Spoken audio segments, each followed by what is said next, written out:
Hey Joseph, What? what are you doing there, mate? Well, I'm just kicking some eggs at the moment. You stop filming me, please? So yeah, this is my brother Joseph. Oliver.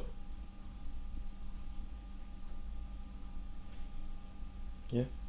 He's got a little blanket, he's still in his pyjamas and I think it's 4 o'clock? 3:30. Oliver is what we like to call a detritus feeder. What does that mean? So those little like insects that like slithers along the bottom of the seabed, like eating shit. What, like Do you think we look similar?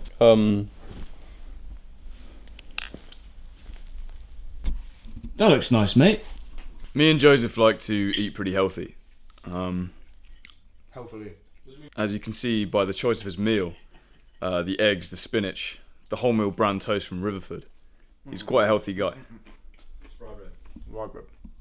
Fucking rye bread. He doesn't even eat toast. Right. Hey, how's it going? Thomas here.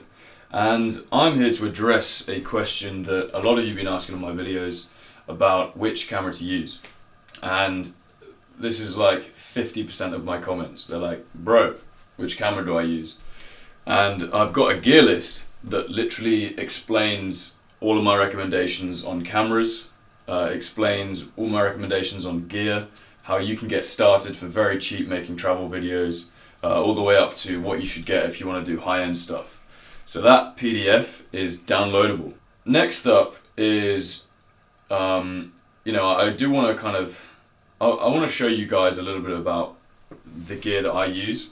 At the same time, I kind of hate talking about this because it's really not about the gear you use.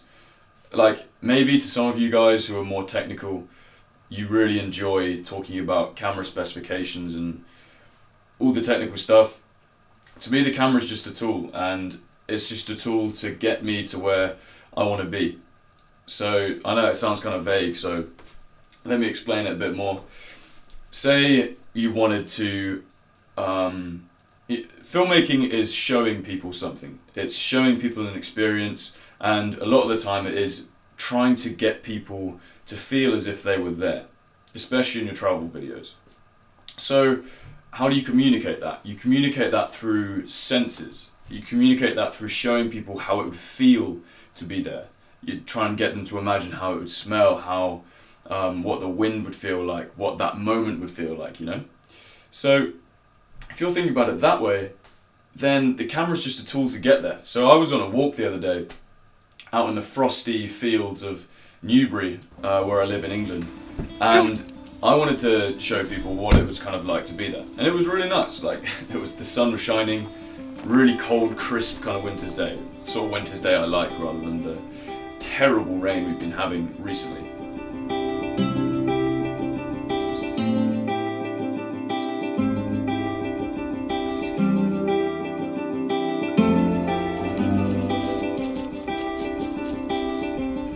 How can you wait and watch the rain? You soak to your feet, still you said you'd wait for me. And I want to show people what it's like being there, right? So I kind of zoomed in for one of the shots. I zoomed in so I could get a shallow depth of field on some frost that was on some branches coming out of the hedge. And that doesn't matter what camera I have.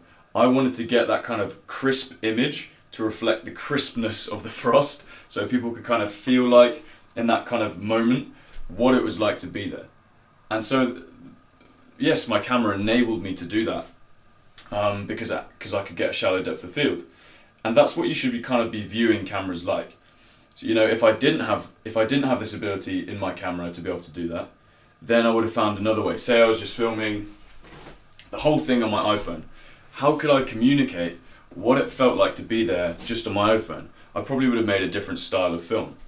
I maybe would have vlogged about it. I maybe would have kind of showed everything from my complete first person.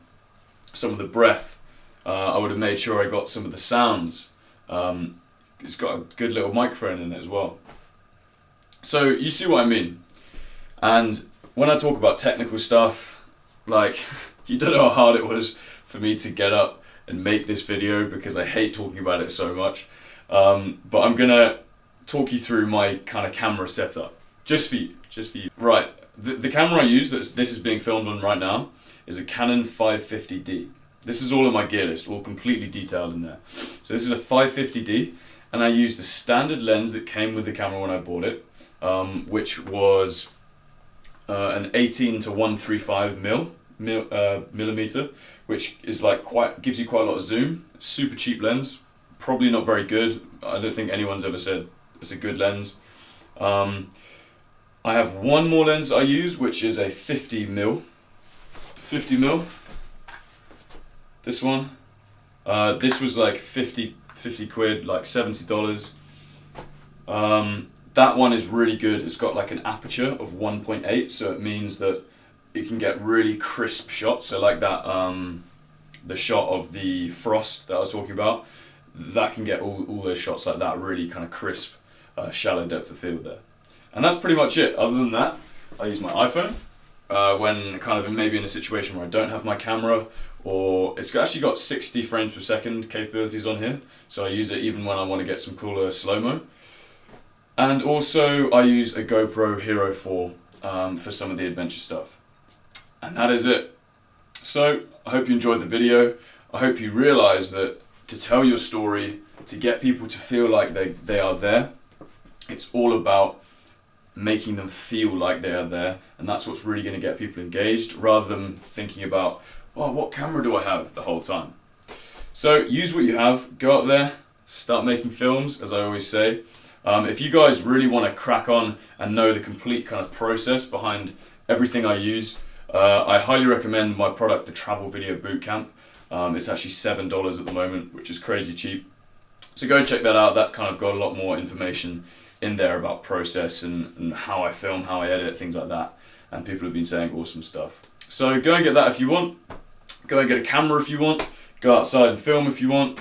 Use your iPhone if you want. Do whatever you want, and see you next time. Bye.